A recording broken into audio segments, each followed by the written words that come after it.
Welcome back, everyone. Toldinstone is about to tell us some things about some stones. Obviously, this is the oldest building in Rome. Um, I'm guessing that means standing versus ever. Obviously, the monarchy, and even before the monarchy, that stuff is buried or long been eroded. Let's jump right in, shall we?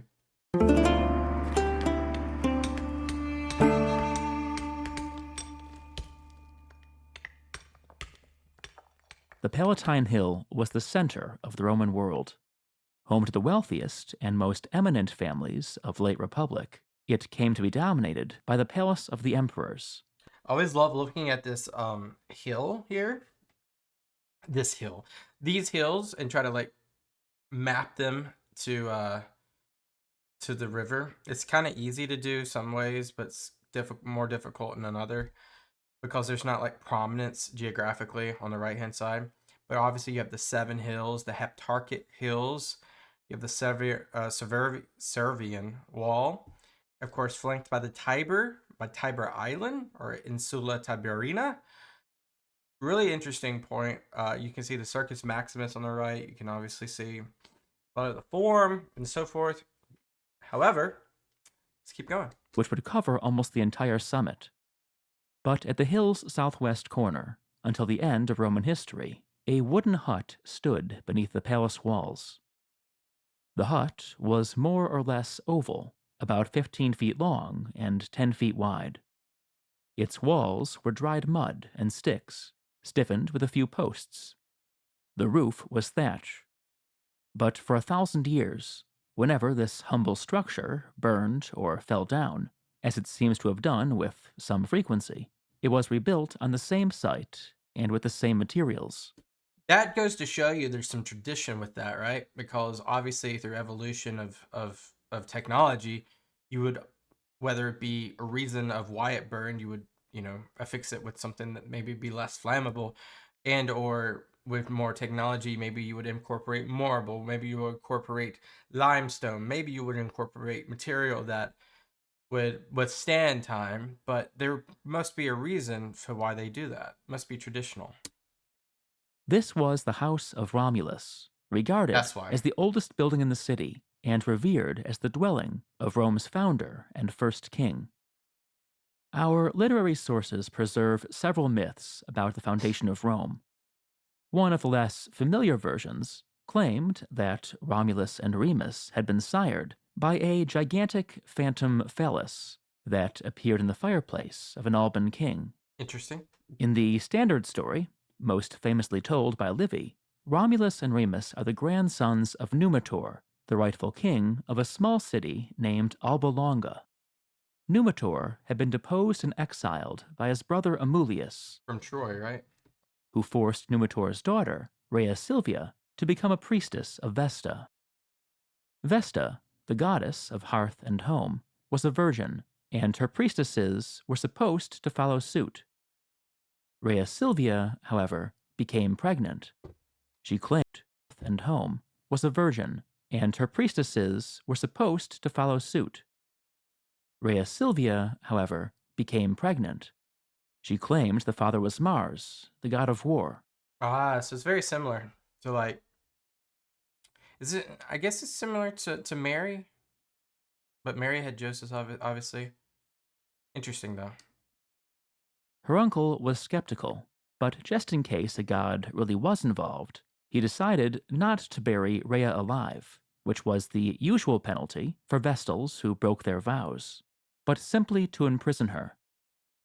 After she gave birth to twins, Amulius ordered a servant to drown the babies in the Tiber. The servant, however, decided that infanticide was a bit above his pay grade and simply left the twins in a basket by the river. Of There they were discovered by a she-wolf who nursed the babies in her den. Since the Latin course, this is very true and no legend whatsoever. for she-wolf, lupa, was also slang for a prostitute, a few ancient authors speculated that it was actually a lady of the night who rescued and nursed the future founders of Rome.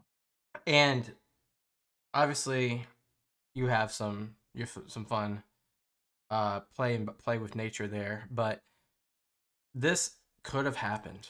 Like, it's not to say this did happen. It's not to say this did not happen, but it could have happened, right? The Romans preferred the wolf story and pointed to a small cave at the base of the Palatine, the Lupercal, as the site of the she-wolf's den. The twins were discovered and raised by the shepherd Faustulus, who named them Romulus and Remus. When they had grown into strapping young demigods, they learned the secret of their birth. A few days of heroic derring-do ensued, in which their wicked great-uncle Amulius was killed and their grandfather restored to his rightful throne. Then, jubilant from this success, they decided to found a city of their own. Before we continue, a brief word about this video's sponsor. If you're planning to visit the Palatine Hill and Rome's other ancient wonders, I recommend Through Eternity tours. Okay. And if you know any detail, the site the brothers chose for their new city was the place where the she-wolf had nursed them, the future site of Rome. The brothers disagreed, however, over the exact location. And of course, as the story goes, Romulus pulled for the Palatine. Remus preferred the Aventine Hill. To resolve their dispute, they turned to the most reasonable solution they could think of: competitive bird-watching. The Romans believed that the will of the gods could be divined through augury, the art and science of interpreting birds in flight. An augur took up his curved wand and traced out a portion of the sky. Any bird that passed through that sector of the heavens was assumed to be significant. I mean, it's by chance, right? Romulus and Remus took up their stations on opposite sides of a hill. Remus saw the first birds, 6 vultures flying in a line. Romulus, however, saw 12 vultures, or It's so he double. claimed. Remus thought his brother was lying. Harsh words were exchanged. Remus mocked the low wall that Romulus had begun to build around the Palatine. In the ensuing scuffle, Romulus murdered his brother. And so Rome was founded. Yeah, I mean, it's a very chaotic entry of the city's birthplace, but we will take it as legend, but understand that it could be true. But we'll understand it as legend. Over the next 40 years, Romulus conquered a modest but fertile territory in the Tiber Valley, established the Senate, and enrolled the First Legion. One day, he was drilling his legion just outside the city when a sudden storm arose. When the skies cleared a few minutes later, Romulus was nowhere to be seen. Although some suspected that the senators, who had never liked Romulus, had used the cover of the storm to kill the king, cut him into manageable pieces, and tossed the chunks into the Tiber, it was declared that Romulus had been translated to the heavens by Jupiter's thunderbolt. But where does the first account of that, like where he was cut up, etc.? Is there any bearings of that, or is that just hypothesized? The late lamented king came to be worshipped as the war god Quirinus. His hut was preserved as a shrine. So much for the Roman foundation myth. Modern scholarship tells a very different story about the city's origins, pointing, above all, to geography. Rome grew up at the first ford of the Tiber River, a natural crossing of trade routes. The famous 7 hills, rising from the riverside marshes, were easily fortified and attracted settlers from the surrounding countryside.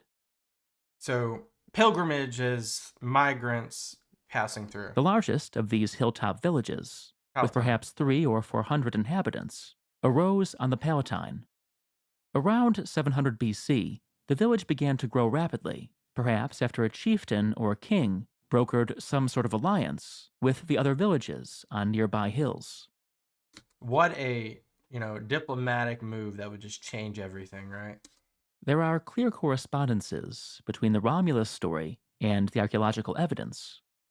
Both agree that the Palatine Hill was pivotal to Rome's beginnings, and the hypothetical chieftain who arranged the alliance between the Palatine village and the others could have provided the historical kernel of the Romulus myth. Our earliest sources for the foundation of Rome date to the end of the 3rd century BC, more than 400 years after Romulus was thought to have reigned. Even in this early period, the Romans were well aware of how little they knew about their origins. They continued, however, to make Romulus the protagonist of their prehistory. Although Romulus was far from an ideal founding father, he seemed to represent a real connection with an already obscure past. The Romans tended to ascribe their early success to the virtues of their ancestors and the favor of the gods. Romulus, for all his faults, could be presented as the first in a long line of exemplary leaders, and, as the son of a god, he was clearly favored by heaven. The replica house of Romulus, continually rebuilt on the site of that first village, was a place for the Romans to reflect on their past. That's really cool. Like I said at the beginning, it's tradition. It's something that to be uh, valued here. Rome may not have been founded at the house of Romulus, but in a sense, Roman history was founded on it.